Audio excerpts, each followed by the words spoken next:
Great. Well, so first of all, thank you, Cara, for your leadership and happy birthday.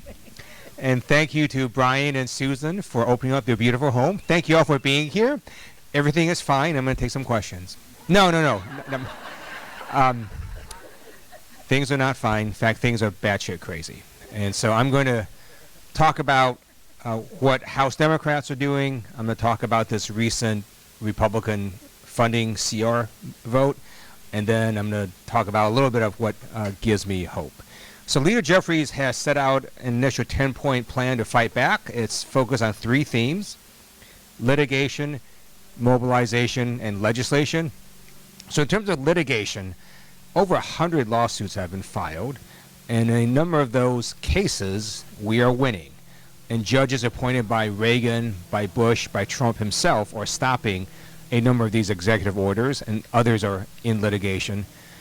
I understand that is not a very satisfying answer, right? Because it's happening in the courts. We don't see a lot of it. But the way we're structured in our country, that's sort of the only way to stop these executive orders when the administration just brazenly violates the law. The court has to sort of step in and say, you are violating the law and you have to stop it.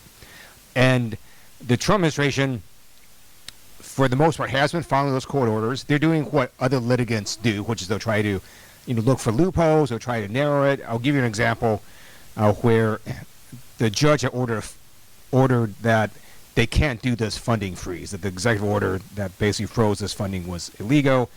So the Trump administration said, okay, we'll comply. And then basically a week later, the judge is going, why am I hearing from folks saying that the funds are frozen? So he calls them back in the court, and the administration says, well, you froze this executive order, but there was this other one that you didn't freeze. And so they're like, the judge is like, okay, look, I'm going to freeze that one, or I'm going to reverse that one too. So they're going to look for loopholes. They're going to try to sort of escape out of these court orders, but they've never sort of made the argument to the courts that you don't have the authority to tell us what to do.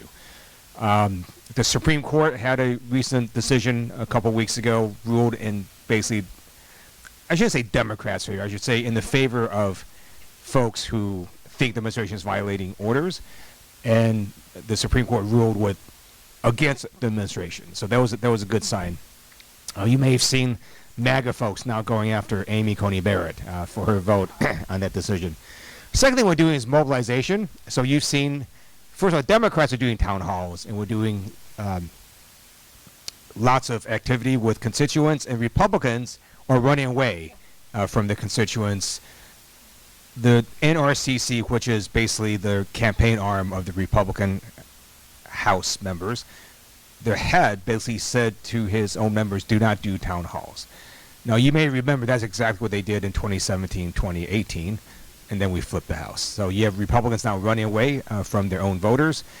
I was in Austin, Texas last weekend, and on very short notice, Congressmen Greg Casar and Lloyd Austin called a rally at the steps of the state capitol, and over 3,500 people showed up. So there was a lot of energies. There's a lot of folks who are deeply concerned about where our country is headed. So there was litigation, mobilization, and then legislation. So I'm a co-author of a number of bills that would stop some of what you're seeing. So, for example, I'm a co-author of the Taxpayer Data Protection Act that would stop what Elon Musk and Doge are doing in terms of accessing your private Social Security number, your private information. We just need 3 Republicans to join us. So there is a big push to flip the House, and I understand that that is more than a year away. But you have to understand that that push also can affect Republican members' behavior now. And so the more Republican members that feel at threat, the more likely they are to join Democrats on some reasonable common sense legislation. So now I'm going to talk about what just happened in D.C. With this Republican funding bill called a continuing resolution. So all House Democrats, with exception of one, unified and voted against it. Just so you know, I was with the member who voted against it. He actually had said that he would take this down. He, in fact, was a no vote on it. He also said, look, but if it's going to pass, then I'm going to switch my vote and do that, because he is in a Trump district. So he was, at least, he did work with leadership. He did say, I will help you take this down until it becomes clear that it doesn't matter to them, I'm going to flip my vote. So that's exactly what he did. Like, literally, he was a no, and then, like, the last 30 seconds, because it was clear the Republicans had a number of votes ahead of us, he flipped. So that's what happened, but we were incredibly unified. We thought the Senate was going to do the same thing. We were very surprised. I've never, ever criticized the Democratic Senate leader until last week. And I did it on social media, and then Chairman Pete Aguilar, and I'm the vice chair of the House Democratic Caucus, we literally convened a press event, and we criticized the Senate leader.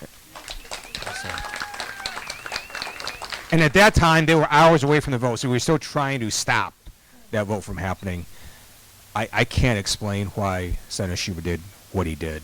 He's tried to explain it, and I think it's just not correct, his view.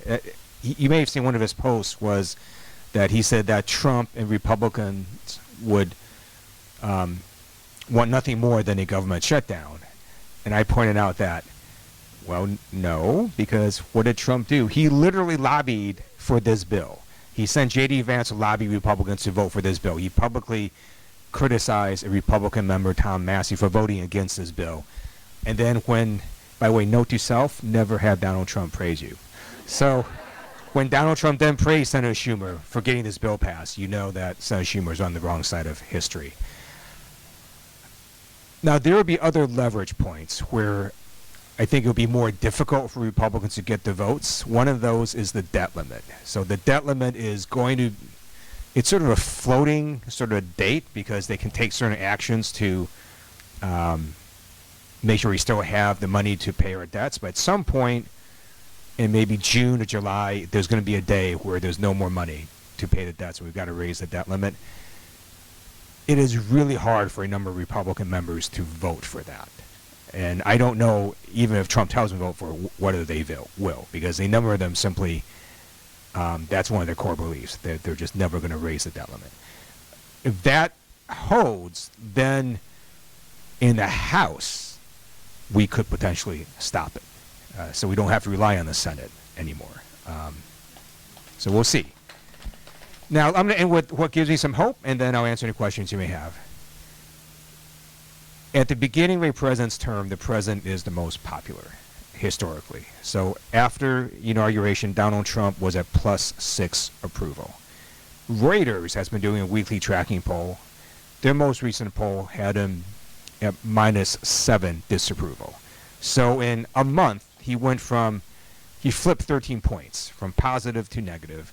And then you have multiple other polls that just came out a couple days ago. There was a Quinnipiac poll. There was another poll that showed that Trump is underwater on everything. In fact, Fox News host literally said that. He's underwater on everything. So if you look at every issue, look at its approval, disapproval, Trump is now flipped in terms of popularity. And that's helpful because the more that Donald Trump's numbers go lower, the more courage Republicans then have to stand up against him and start joining Democrats to do the right thing. And so it is working, what you all are doing in terms of highlighting the craziness of what the administration is doing, the authoritarianism that they're engaged in, their aberrant and illegal behavior, and more and more people are paying attention, right? Right now, there's still a lot of people that are watching basketball and they have busy lives and they're trying to make ends meet. But with every passing week, more and more people are like, whoa, this is not what we voted for. This is not what we expected. And as more and more people realize that and Trump's numbers keep going down, then I think you're going to see some more and more change happening in the right way. So with that, happy to answer any questions you may have, and thanks for being here.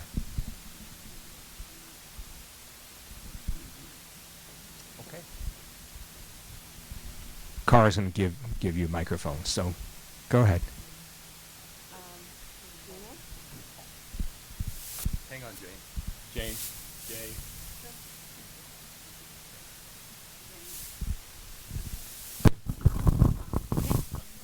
You mean you have to turn it on? That's a great T-shirt. Hi, Coach. Does that work? Okay. Hi, Ted Lieu. I'm not sure why this is working. Okay, I'm going to not move my head. So, first of all, we want to thank you for definitely all the Democrats standing strong in Washington, D.C., and we know that we have to yell at all of you guys and burn your phone lines down with no, no, no, no, no, don't vote no, so that you guys have the space to do what you wish you could do all the time. There are a number of people online who've been asking, why do the Democrats agree to unanimous consent so many times? And I don't have a great answer for them, and I'm wondering if you could enlighten us as to maybe why you guys have been doing that. That is more a Senate thing. And so on the Senate, if you don't have unanimous consent, any senator can say, I'm not giving it, and then they've got to go through hours and hours and hours of debate on whatever issue it is. The House is a little different. The House is much more of simply a majority wins institution. And so let's say mostly you'll see this in terms of bills on the floor where there's a voice vote, where we say we're not just going to call for a vote on it, and it's just going to pass. But let's say we did not give unanimous consent and say we want to vote on it.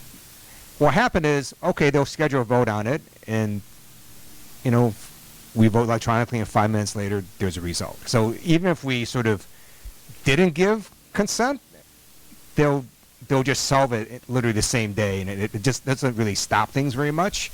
But on the Senate, it could. And that's a question for the senators. I don't know why they don't do more just sort of stopping everything.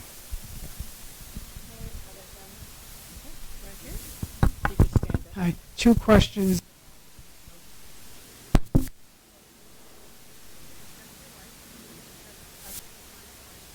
Two questions. Speech.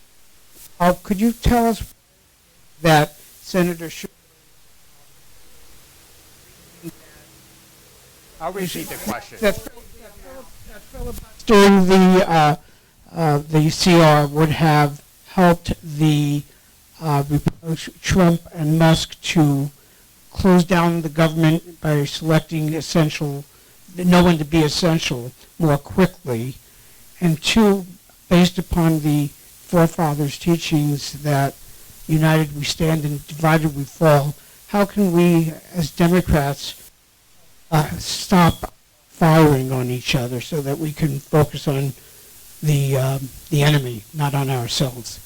Sure. So on your first question, Senator Schumer was saying, in a government shutdown, the administration has wide discretion to determine which employees are essential and which are non-essential. So if you're deemed a non-essential employee, you go home and you don't come to work at the agency. If you're essential, like an air traffic controller, you cannot do that. You got to show up to work.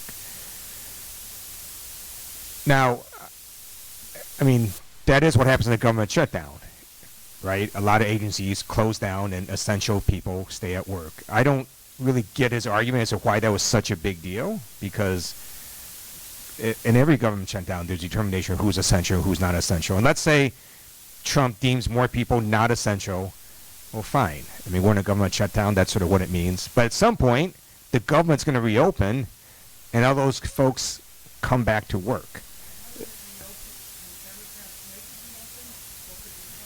So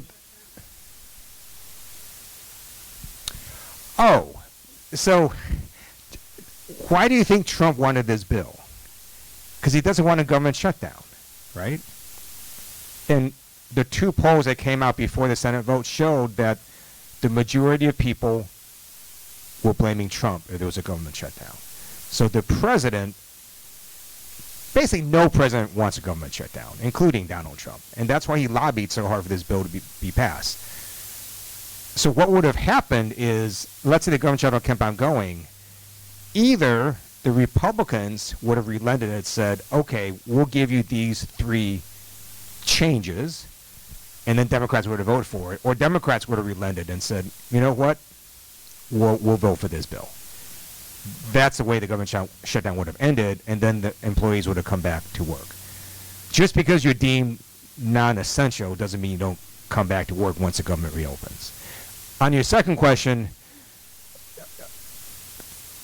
House leadership has moved on from criticizing Senator Schumer, and so we're focused very much now on the next major thing that's going to happen, which is both the debt limit plus the Republicans are going to try to extend the Trump tax cuts and then cut Medicaid by $880 billion to do that. So that is what we're trying to hammer in, that they're trying to basically give tax breaks to super wealthy and do that by cutting Medicaid.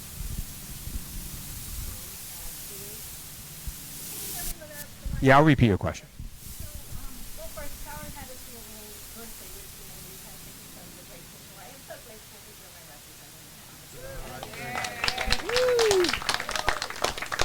So you claim that at this point, with President Musk and his science staff, they have so many levers of power that there's very little that can be done except with legal and judicial capital. I think as citizens, we do know that President Musk is really vulnerable in his businesses. So the stuff we've been doing, driving his stock price down, I think is also really going to help conflict. So thank you for everything that you guys are doing in this legal system. As of last night, Trump sent two flights of people he was deporting. They claimed were members of the Venezuelan gang on a flight to Honduras and El Salvador. The judge said you can't do that. Trump had said he would follow judicial orders. So this is the first direct test of it. The two flights were on their way to El Salvador and Honduras. When I went to see last night, I heard that the judge ordered them returned even if they were in midair. As of today, there's claims that El Salvador's coolest dictator, self-described, has just welcomed 230 plus, I think 238 deportees from the United States to put in his Ewok prison. And this was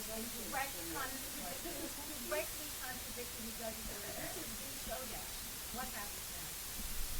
Yeah, so that is deeply problematic. Now, at the same time, Can you repeat the question for those? oh, I'm so sorry. Yeah, so Trump invoked a law from a very long time ago that essentially allows the president to deport people for national security purposes. So he did this to, and by the way, they're quite good at picking issues that probably the overwhelming majority of American people would probably support. So they're deporting violent Venezuelan gang members. That's what they're doing. They're sending these people back to Venezuela. Just a substance part of it, I think most people are like, well, why not do that, right? Of course. So I think what the judge is ruling, I have not read the judge's ruling, but my understanding is reading articles about the judge's ruling is he basically said, well, you still have to give them due process, and he has concerns about this really old law. So that'll be litigated. But the judge did give a court order, and he gave it to military planes in midair. And yes, I would have liked the administration to have followed that. And I think it's deeply problematic they didn't. I also thought if you want a court order to be defied, this would be one of them, which is to stop two planes in midair deporting Venezuela gang members and trying to turn those two planes back. It's hard for a judge to do that. Now, I think they should have followed it. I agree. That is different than the administration saying, I'm going to ignore a Supreme Court ruling, right? So we'll see. This will be appealed. We'll see what happens. But yes, it is problematic. It is.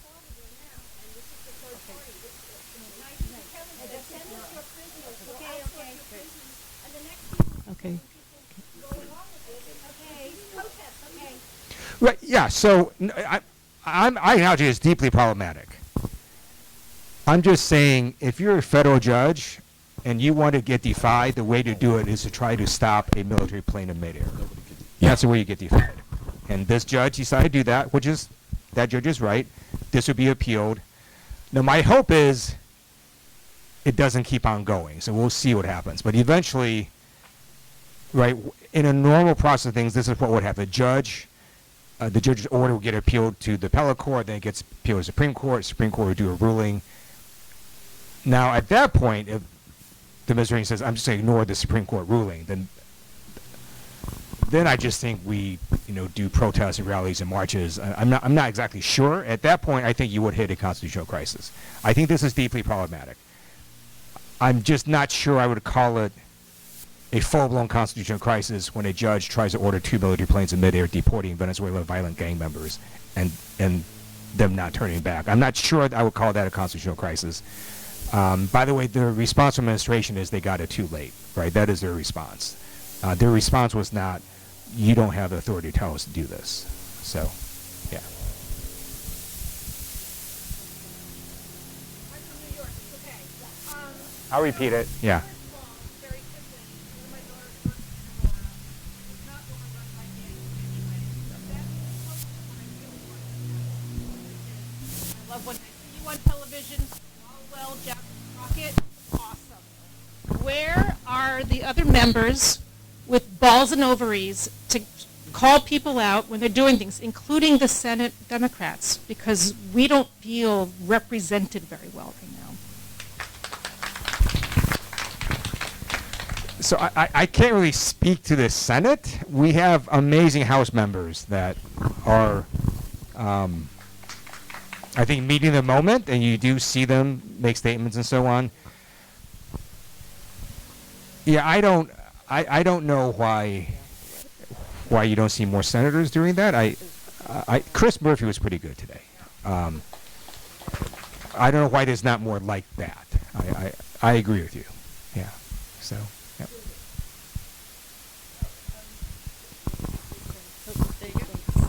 Hi, Congressman.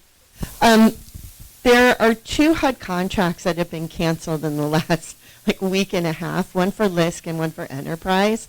And these are contracts that were already appropriated by Congress. They already signed, on the dotted line with HUD. So I guess my question is more broader, which is that if money is already appropriated, like we saw with USAID, and now we're seeing with these HUD contracts for the most vulnerable tenants, what can we do? So you would sue. That's what would happen. And our view has always been that Congress, when we pass the appropriations bills, those are not recommendations. Those are laws. And the executive branch has to follow that law. So that is being litigated. And that's not the only contract. They cancel a number of contracts across different agencies. So that is being litigated right now. And I think we're going to win on that. Just, the administration also made it a point that they wanted to litigate this. Like they are doing this solely to set up the court cases to have a ruling by ultimately it'll be the Supreme Court as to whether or not the executive branch has to spend everything Congress tells them to spend. There is a law called the Impoundment Act, and the administration has been very upfront that they want to get that law overturned. They think it's unconstitutional. I disagree. That law, by the way, was put in after Richard Nixon tried to do the same thing. So Nixon basically was doing the same thing and not spending what Congress had appropriated. So Congress afterwards passed an Impoundment Act saying you can't, well, what the act actually says is you can only freeze funds up to, I think it's 30 days. I forget the exact number of days. And then you've got to ask Congress to basically say we don't want to spend those funds. And we got to sort of pass, which is not going to happen, essentially a rescission. What the administration is doing is simply not spending the funds, having it go to court, and then it's going to get ruled upon ultimately by the Supreme Court. So that's where we are.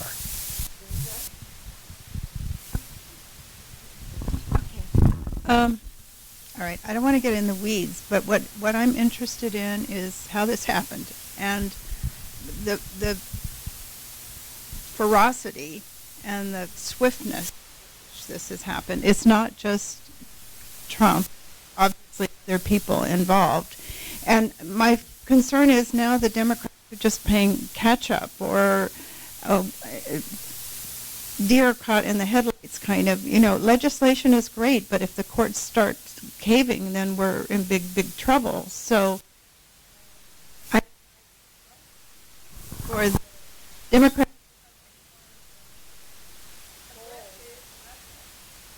agenda like the Republicans have at this point. They're just like, oh, well, that's not right. Instead of, what are we going to do? I agree with you. So just to answer how this happened, I mean, at a very basic level, not only did Donald Trump win, but Republicans also control the House and the Senate. And so that's why you're seeing this happen, which is why it is incredibly, super, unbelievably important that we flip the House next year. But you want action sooner, which I do too. I understand. So there is, unfortunately, a void in terms of national leadership because we don't have Joe Biden or Kamala Harris, right? We don't have a sort of an individual that can sort of speak for them.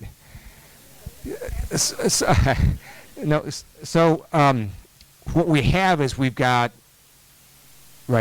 different Democratic governors, we have the Senate leader, we have the House leader, and we have, and that is an issue. And every day, right, you have Democrats pushing back all over the place on social media, on TV, on podcasts, and so on. But you don't feel it, right? Because you want sort of a national person there sort of saying, this is batshit crazy, we're going to stop it. And we just don't have that right now. I would like, maybe we can coalesce around someone. Actually, I don't know how that happens since the presidential is so far away, and you do have a lot of different Democrats in different positions that are all pushing back, but not, as you just saw recently, not always unified, which is not great either. The DNC is going to be sort of going around the country, talking to Democrats and voters. But yes, we're not in a good situation now. I agree with you, and I too want to sort of have a coalescing around a single national leader. I just don't think that's going to happen anytime really soon.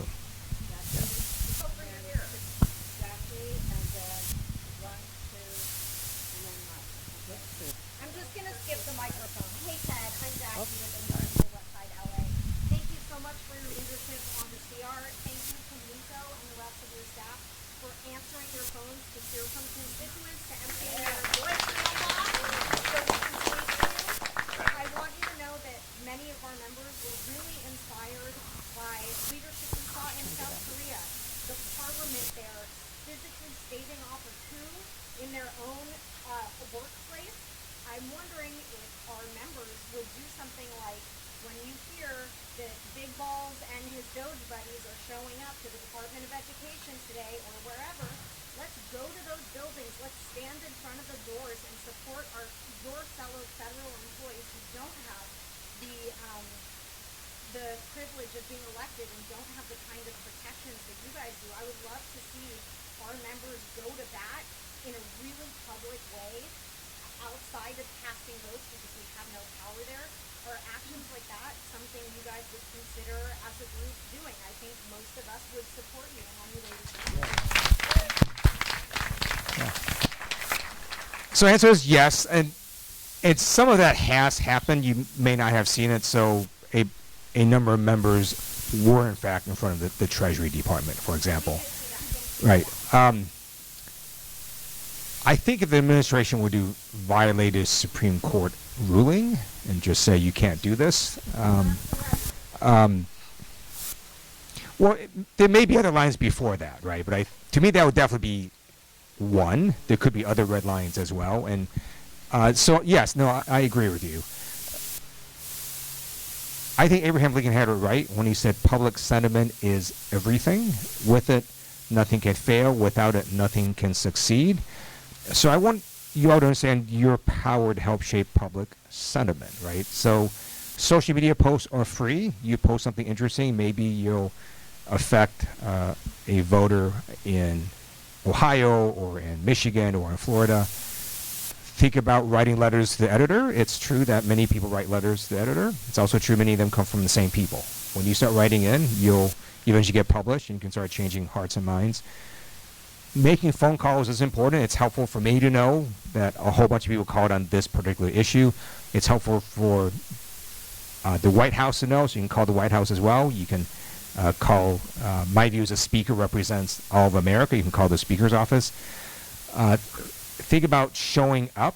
So showing up to rallies and events or doing your own would be super helpful. And again, I think, right, Americans, yes. I mean, Americans, right, most Americans are like, we just had an election, right? We're not sort of focused, but I do think, again, with every passing week, more and more people do get focused and want to get involved. And eventually that's how we change things, right? It is through shifting public sentiment. And you're already seeing that through the polling of Trump's approval flipping. I don't know, honestly, why there hasn't been like a supermassive, huge march, like the Women's March last time. It's a little curious to me why that hasn't happened. Maybe that'll happen. Yes, right, and yes, the Democrats were incredibly, and I was too, deflated after November. But I do think, right, again, more and more people are starting to realize, okay, I was sad, and now I'm super pissed off. And as more and more people realize that, then I think you'll start seeing change start to happen. Okay, I have one, two, and I'll try and get to everyone. Make your questions brief. Okay, wait. Let's try the microphone. Hi, Michael Chaskis, also from Indivisible Westside LA. Thank you for everything. I am not going to be holding my breath at all for Republican House members to come to their senses. But I am just curious what your take is working with these people day in, day out, from the range of true believer, we love everything that's happening, all the way down to I hate what's happening, but I don't feel like I'm in a place to speak out and defy the rest of my party. Can you characterize where you feel the Republican members are, and if there is a red line for them where there might actually be a meaningful shift in sentiment among the House majority? Thank you for that question. So I'm going to give you three categories. Unfortunately, it's not three categories of the same amount of people, right? So one category is going to be much bigger than the other one, but to me there's three categories. You've got true believers, people who basically are in lockstep with Trump and Vance. Then you have folks who realize what's happening is wrong in terms of the violating of the laws and so on, but they're very conservative, so they like the end result, right? They like that violent Venezuelan gang members are being taken out of America. So they're not going to speak because they like what the result is. And then you got a third category of people who realize what's happening is completely unacceptable, and unfortunately there's very few of them, right? You had folks like Liz Cheney, Adam Kinzinger. There's not very many folks like that left anymore in the House. I don't know if there's any, but so that's where we are, unfortunately. The other thing I want to note is there is I don't know how else to put it. There are folks in the Republican base that are violent or make death threats. And so I have talked to Republican members who did not run again because they had death threats to themselves and their family. It's just a much more threatening way that they go after their own members that they perceive to be traitors.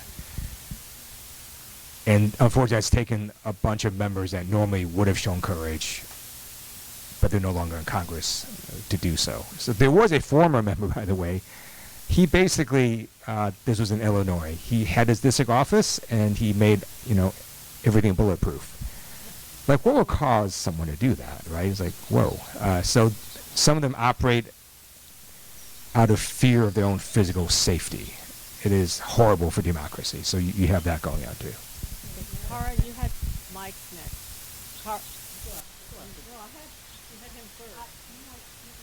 I'll go next. I'll go after. Okay.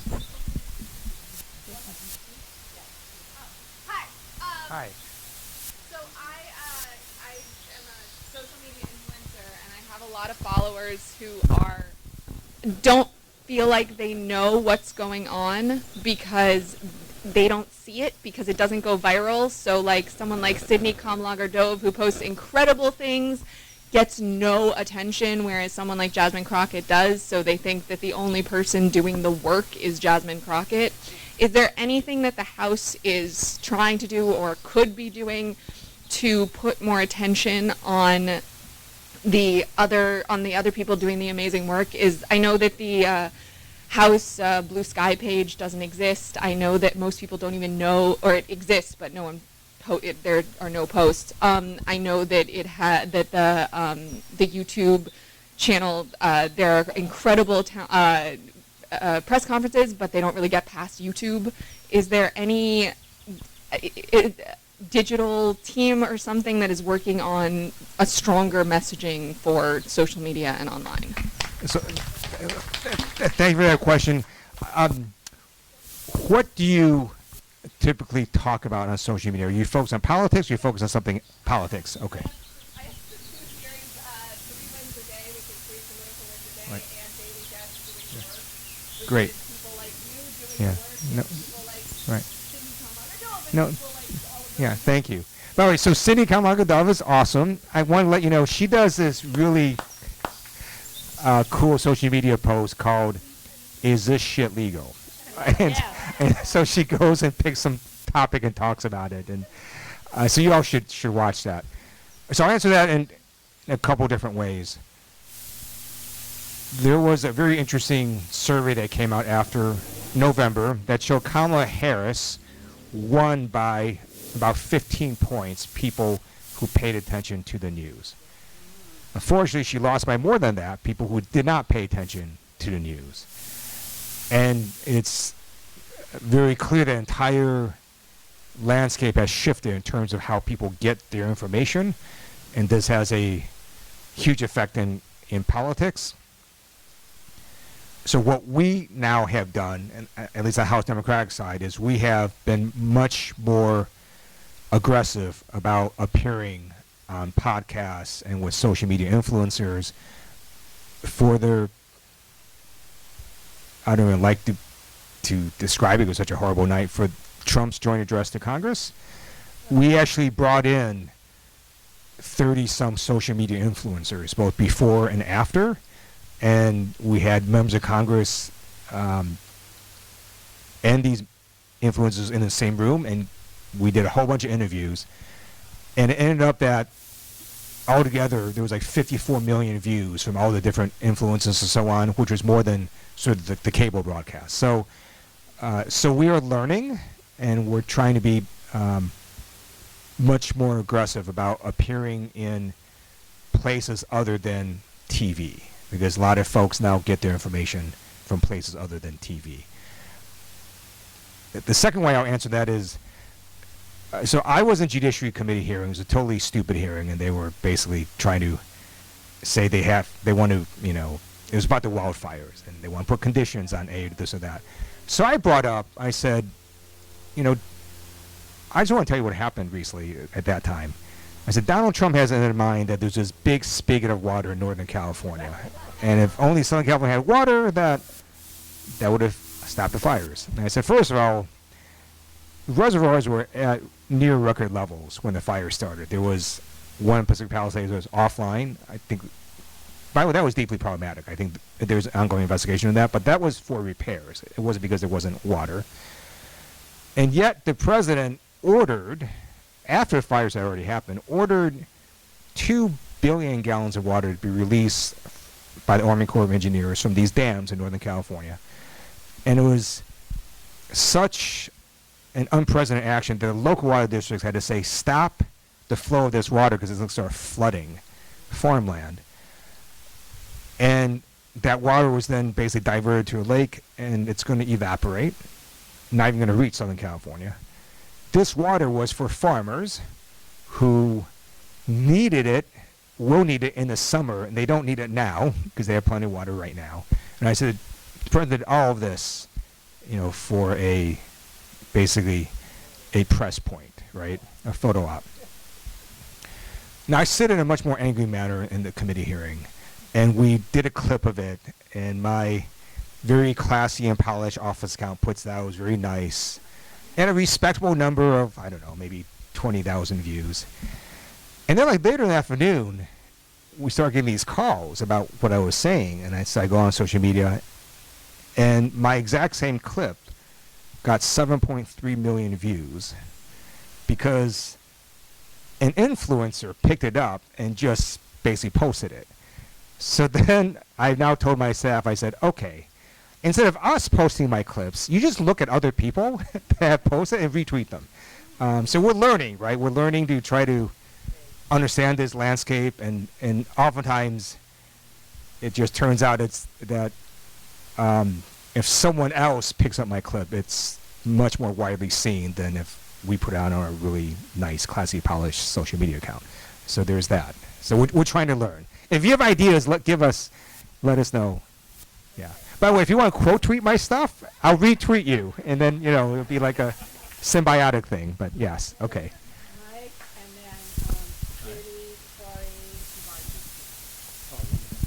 Martin. Congressman, thank you so much for coming. I know we all thank you so much for your leadership over the years, and I particularly have always liked how you've been so thoughtful, measured voice on so many issues, and we don't see that too much today. My question for you is this, and I don't mean it as a loaded question. I mean it more for the guidance you can give all of us. Do you think that, particularly in this last election and moving forward into the midterms, we've got to focus so much more visibly on sort of the meat and potatoes, nuts and bolts issues that matter to so many Americans regardless of party, meaning focusing heavier on economics, heavier on, the price of gas, the price of food, public safety in your neighborhood, those kind of things? I think we've lost messaging a little bit, and if so, we're doing fine with it. Sorry about this. Thank you for that question. It depends on why you thought Kamala lost in November. So if you thought she lost because of, trans issues or we were too woke, that's a very different solution than if you thought she lost because we had 20-some% cumulative inflation over 4 years and people were really upset at the price shock. So House Democrats have made a decision. We're going to be very focused on economic issues, on the cost of eggs, on the cost of rent, on grocery prices, and so on. There was a very interesting article in Politico in February that was really enlightening to me. It basically said, look, it is true that the government statistics show that Biden had some pretty good numbers, good GDP numbers, good jobs numbers, and unemployment numbers were good. But the article said, look, these statistics sort of masked the underlying reality for a lot of Americans because the way they calculated these numbers didn't take into account, X, Y, and Z, and so on. And this person sort of had an alternative metric that showed, a whole bunch of people that they counted as employed actually were, first of all, not fully employed, and their wages were so low that they weren't making ends meet. So you all should look at that article because it sort of made very clear to me that people weren't stupid for thinking that the economy was not working for them. And when Biden and Democrats came in and basically were saying, you are stupid for not understanding how great this economy is, that was probably the worst possible message we could have come up with, right? And if you look at sort of how people were feeling, every poll had the number one issue as inflation, prices, and so on. And at the top of the ticket, they just didn't really address that very well. And so we are laser focused on the economic issues because guess what? Right now, this administration is not addressing that either, right? So at the Joint Address of Congress, Trump made such a big deal, right, that he mentioned in his joint address that he changed the name of Mount Delaney to Mount McKinley. So how does that change, right, your gas prices or your egg prices or so on, right? It doesn't. And so now the polling shows that he is deeply underwater in economic issues. Only 31% of the people support what Trump's doing on the economy, which used to be his strength. And so this administration is making the same mistake. They're not addressing the one issue that most people voted for him on, which is prices and affordability and so on. So we're laser focused on that. That's what we're doing. I love that answer. Yeah.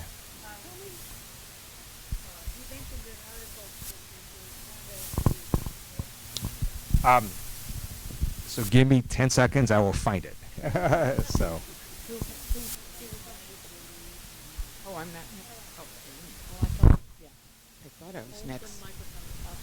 Up. Who's next? Oh, okay. Yes, go ahead. Okay, So I'm Tori Osborne, and I'm with Making Waves for Democracy, and I want to thank you, and I want to thank Nico for all the work and for showing up at 14 of our events, at all of our events. So my question goes back to the courts. It is my understanding that the U.S. Marshals who report to the Department of Justice, I know you're trying to find the article. I got it. But go ahead. I'm listening. Okay. So that the U.S. Marshals are the enforcement arm of the courts. So if that's not true, I want to know about it.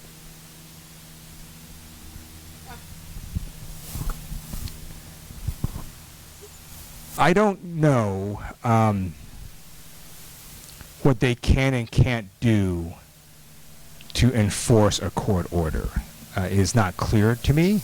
Normally what happens, so let's say a litigant violates a court order, then they basically have a hearing on it, and the judge determines you violated a court order, the judge can sanction you or hold you in contempt. So that's normally sort of what happens.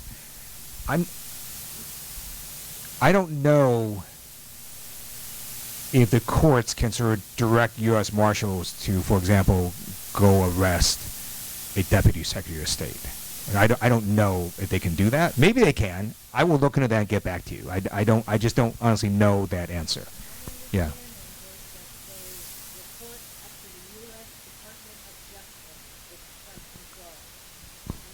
The U.S. Marshals. The U.S. Marshals report up to the U.S. Department of Justice that is under Trump. That may very well be what it is. Yeah. So this reliance on the courts stops. And that's why we Right. need your leadership to Right. expand, to learn social media, and to Right. keep going. Thank you. I agree with you. Yeah. Yeah. Oh, okay. I have two questions. First of all, I want to echo everybody who's thanked you so much for your wonderful representation. So my first question is, Trump has asked the military to be prepared to invade Panama. And I'm wondering, first of all, the way I understand the Constitution is that would be an act of war which must be chosen by the Congress. However, I know that has been ignored in the past, I think even on Vietnam. That's the first question. The second question is, you made allusion to the tax cuts and the cutting of Medicaid. What can be done to prevent that from happening? Sure. Thank you.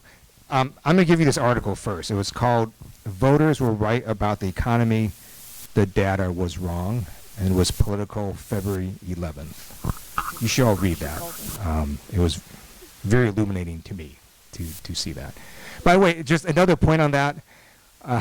This member told me, I think she was quite perceptive, if people are not doing well, a campaign based on joy really pisses them off, right? So just sort of in hindsight, you can sort of see why at the national level, the messaging was very off. By the way, just so you know, House Democrats didn't run on that. We actually did run a very economically focused campaign in a lot of our congressional districts, which I think may explain why House Democrats actually picked up 2 seats in this very difficult national election last term. So your 2 questions. So earlier someone was saying about red lines. So I think another red line would be yes, if we invaded Panama. My view is that is unconstitutional. Unfortunately, there is this thing known as the War Powers Act that does give the president authority to basically go invade places for a number of days before then the president has to come to Congress. I actually think the War Powers Act itself is unconstitutional. I'm sort of in a minority on that. So that's where we are. And it's not even a Trump thing. Both Republican and Democratic presidents have essentially asserted their authority to just take the military and have it go do stuff in different places without believing they need Congress to declare war. So I think both Democratic and Republican presidents have been guilty of this. And unfortunately, Congress hasn't exerted the power to say no. Now, I highly doubt Trump would actually invade Panama. I think at that point, even Republican members of Congress and senators would stand up and say, you cannot do this and don't do this. Because here's the other thing, right? And we never seem to learn this, but we have an amazing military. And yes, our military is going to be able to blow things up in season of objective. But the problem every single time is what happens the day after. Are we going to run Panama? Right? Are we going to take the leader of Panama and depose that person and just occupy the country? Like, there's no reasonable way we could do this, right? It'd be insane. So I think he's just threatening to do this and that. I highly doubt that's going to happen. What was your second question again? Yeah. So in Trump's first term, they passed the Trump tax cuts, one of the most unpopular laws in history, and we went after them, and I think that's one of the reasons we flipped the House. We're going to do the same thing now in the hopes of stopping this from happening. So we're very focused on explaining to people, look, Medicaid isn't just something that happens to someone you don't know. It turns out you may know someone who is using Medicaid, but it also affects hospitals in a very big way, and it's going to cause hospitals to start shutting down, and then that makes your hospital more impacted, because then folks are going to have to go to your hospital. And so there's all sorts of effects of Medicaid cuts. 2/3 of patients in nursing homes are funded by Medicaid. I mean, it's going to have very deep problems for a lot of people if Medicaid were to get cut.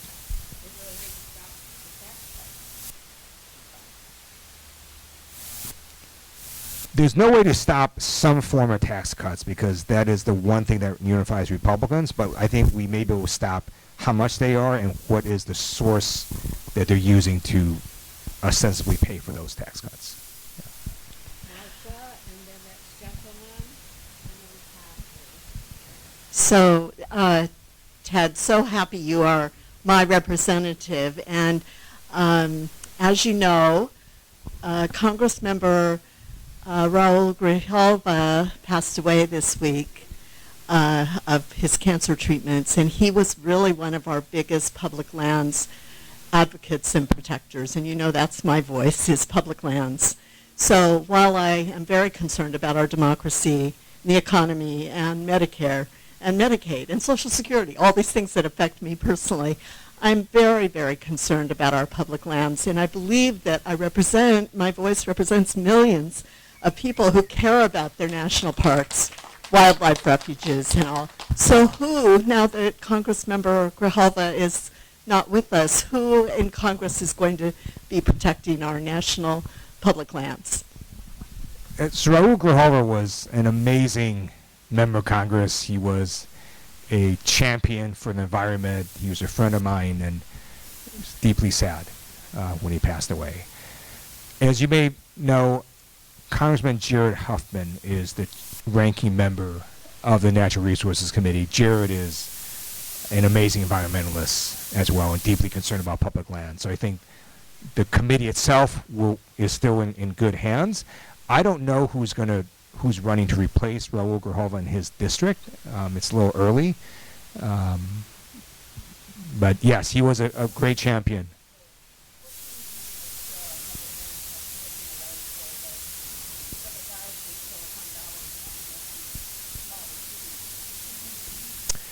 Yeah, so you have some weird stuff happening up there in Northern California. A lot of that is local zoning and sort of local laws.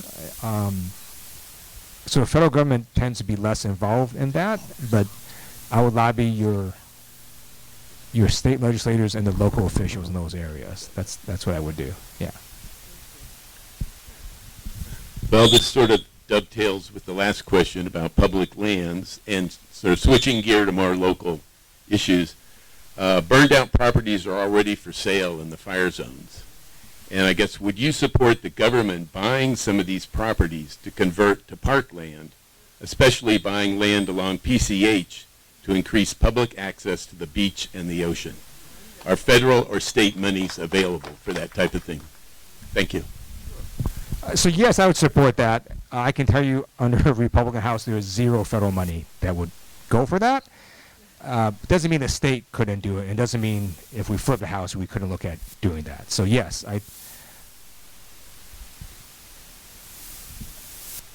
think it would also be helpful to make that fire resilient land, however it is that. So I would agree with you, yes. Okay. Hi. I'd like to say it's wonderful seeing you out there all the time fighting for us. It happened. What?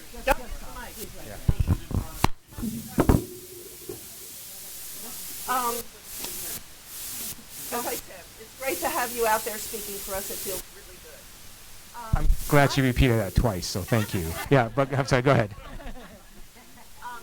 My concern is that Trump and his people are trying to turn our country into a Hungarian-style authoritarian state, like Turkey, etc., and pro-Russian.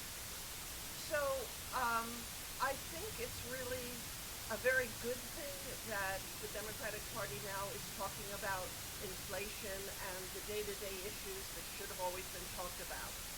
At the same time, what do you think about the party also helping to build this national movement that you said we need, really, to stop Trump, to stop authoritarianism, by talking about those issues as well? I mean, maybe there is some thinking that Biden made a mistake by talking about democracy so much, that wasn't really it. I don't see why we can't talk about those things, both two things at the same time, about the economic issues and the political threat to our country. Because I believe that people, yes, are really wedded to their day-to-day lives and keeping their families afloat, et cetera, and life is very hard these days for many people. At the same time, I believe that people also have hearts. People basically care about politics, and they know about World War II and Hitler, etc. So, do you think it would be at all helpful to what we need in this country to talk about those issues as well? So thank you. The question is, in addition to talking about the economic issues, why not also talk about the authoritarian and democracy issues? So I agree with you that we can certainly talk about both. I think it's even more helpful if we sort of link it to, and then these are bad things that could happen because of that. So, for example, when the administration just brazenly, illegally starts to, let's say, take the Social Security database and pilfer through it and not only get Social Security numbers, but also stop checks from going to people, you'll see bad things happen where you may have seen this story where a person they thought was dead was actually fully alive, and all of a sudden he stopped getting his Social Security check, right? And so I think if you could sort of also point out to Americans that there are actual harms to authoritarianism. Because one problem is, if you were to say authoritarianism, I think a bunch of people wouldn't know what that was, right? So we've got that. And so we certainly could explain it, and I think that's fine. And just that my personal view on the best way to fight an oligarchy is not call it an oligarchy, because even less people know what that is. Just call it, something else, like, super wealthy people who have a lot of power, whatever you want to call it, right? So, but no, I agree with you. I just think we have to find simpler ways to talk about it that people can understand. So we have just a couple more questions. I have one from Tad, and then Hi. Hi, Ted Daly. Nice to see you again. I know you remember my wife, Kitty Felding, interviewed you inside the Capitol many times. I know you remember that I wrote a book about nuclear weapons abolition. That's what I want to ask you about right now. There's a lot of things we've been talking about to worry about, but here's something bigger than any of them. Donald could push the button. And there's something that you know, but that I don't know that everybody here does know, that there's no one to stop him. There is something called presidential sole authority.